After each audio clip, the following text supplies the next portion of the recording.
প্রশ্ন 3 পুটকি পনের এডাম স্মিথ কর্তৃক প্রদত্ত করের 4টি কানুন বা নীতিমালা আলোচনা কর। আইএব 2016 2023 হিসাব বিজ্ঞান 2 বর্ষ 2018 2021 মার্কেটিং বিয়োগ 3 বর্ষ 2021 ব্যবস্থাপনা 3 2018 2021 ডিগ্রি। অথবা কর ধার্যের নীতিমালা বর্ণনা কর, অথবা করের নীতিমালা বর্ণনা কর, অথবা করের কানুন বর্ণনা কর।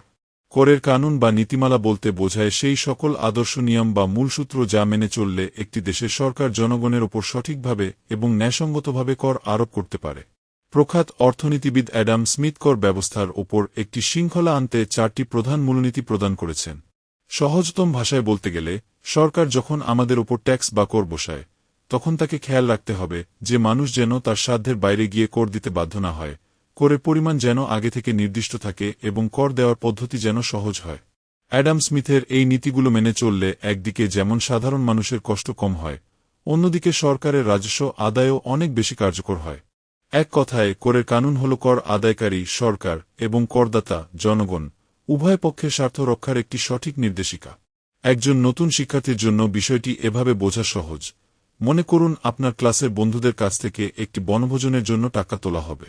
এখন এই টাকা তোলার সময় যদি আপনি এমন নিয়ম করেন যে যার যেমন টাকা আছে সে তেমন দেবে, সামর্থ্য সবাইকে আগে থেকে জানিয়ে দেওয়া হবে কত টাকা দিতে হবে, নিশ্চয়তা টাকাটা এমন সময় চাওয়া হবে যখন সবার হাতে টাকা থাকে, সুবিধা এবং টাকা তুলতে গিয়ে যেন অনেক টাকা খরচ না হয়ে যায়, মিতব্যয়িতা, তবেই সবাই খুশি মনে টাকা দেবে। অ্যাডাম স্মিথ সরকারের ট্যাক্স আদায়ের ক্ষেত্রেও ঠিক এই 4টি নিয়মের কথা বলেছেন। এই নিয়মগুলো মেনে চললে দেশের কর ব্যবস্থা সুশৃঙ্খল থাকে এবং মানুষের মধ্যে কর দেওয়ার ব্যাপারে অনীহা তৈরি হয় না। প্রদত্ত তথ্যের আলোকে অ্যাডাম স্মিথের 4টি নীতি এবং আধুনিক কর ব্যবস্থার মোট 10টি সহজ ও বিস্তারিত বৈশিষ্ট্য নিচে নাম্বারিং করে আলোচনা করা হল। 1. সামর্থ্য বা সমতার নীতি। অ্যাডাম স্মিথের প্রথম নীতি অনুযায়ী প্রতিটি নাগরিক তার আর্থিক ক্ষমতা বা সাধ্য অনুযায়ী সরকারকে কর দেবে। যার আয় বেশি সে বেশি কর দেবে এবং যার আয় কম সে কম কর দেবে। এর ফলে সমাজে করের বোঝা সবার ওপর সমানভাবে বণ্টিত হয় এবং গরিব মানুষের ওপর চাপ কম পড়ে। 2. নিশ্চয়তার নীতি। এই নীতি অনুসারে একজন করদাতা ঠিক কত টাকা কর দেবেন, কখন দেবেন এবং কিভাবে দেবেন তা আগে থেকেই নির্দিষ্ট থাকতে হবে। যদি করের পরিমাণ বা সময় হঠাৎ করে বদলে যায়, তবে মানুষ তাদের ব্যক্তিগত বাজেট করতে পারে না এবং এক ধরনের দুশ্চিন্তায় থাকে। 3. সুবিধার নীতি। সরকার এমন সময় এবং পদ্ধতিতে কর আদায় করবে যা জনগণের জন্য সুবিধাজনক। যেমন, কৃষকদের কাছ থেকে কর নেওয়া উচিত ফসল কাটার পর যখন তাদের হাতে নগদ টাকা থাকে।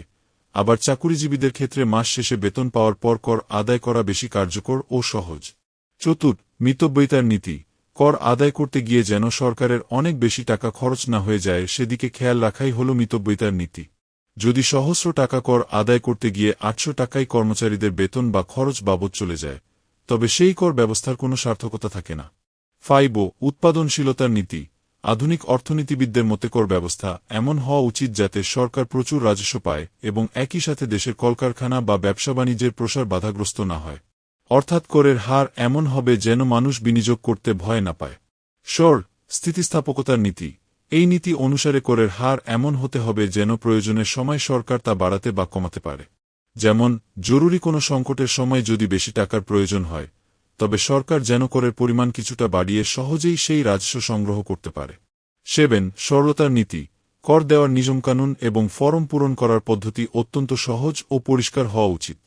যদি কর ব্যবস্থা খুব জটিল হয়, তবে সাধারণ মানুষ তা বুঝতে পারবে না এবং ভুল করার ভয়ে বা ঝামেলার কারণে কর দিতে উৎসাহিত হবে না। 8. বিভিন্নতার নীতি। কর ব্যবস্থা এমন হওয়া উচিত যাতে কেবল মুষ্টিমেয় কিছু মানুষ নয়, বরং সমাজের বিভিন্ন স্তরের মানুষ বিভিন্ন ধরনের করের মাধ্যমে দেশের উন্নয়নে অবদান রাখতে পারে। এর ফলে করের বোঝা কোনো নির্দিষ্ট একটি শ্রেণীর ওপর পাহাড় সমান হয়ে চেপে বসে না। 9. কর ফাঁকি রোধের বৈশিষ্ট্য। একটি উত্তম কর ব্যবস্থার প্রধান বৈশিষ্ট্য হল এতে কর ফাঁকি দেওয়ার কোনো সুযোগ থাকবে না। আইনের কঠোর প্রয়োগ এবং স্বচ্ছ হিসাব পদ্ধতির মাধ্যমে নিশ্চিত করতে হবে যেন সামর্থ্যবান প্রতিটি মানুষ সঠিকভাবে তাদের কর পরিশোধ করে। 10. প্রত্যক্ষ ও পরোক্ষ করের সমন্বয়। আধুনিক কর ব্যবস্থায় কেবল আয়ের ওপর সরাসরি কর, প্রত্যক্ষ নয়, বরং বিভিন্ন কেনাকাটার ওপরও কর, পরোক্ষও থাকতে হয়। এর ফলে ধনী দরিদ্র নির্বিশেষে সবাই সামর্থ্য অনুযায়ী দেশের রাজস্বে অংশ নিতে পারে এবং সরকারের আয় বৃদ্ধি পায়।